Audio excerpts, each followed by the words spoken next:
Use Select tab and Selection shortcut. Ctrl A for select everything, every actor from your scene, your meshes, your cameras, your lights, everything.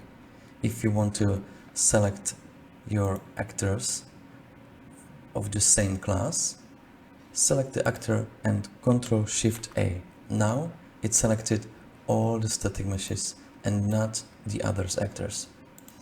If you want to select the same actors from the same class and the actors are matching, I mean they are the same, use Shift E.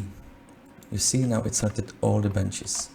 When I click here, Shift E, all the paintings. Click on it, Shift E, all the rope stands. You can also use select all with same material. It works similar because all our static meshes has the same material. But if I create duplicate and change the material, now I click on this and Shift E, it selects all the benches and also the new with the new material.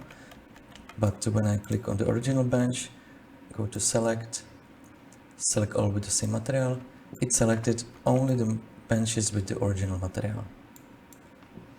Use Select tab and you will find a lot of useful selection methods.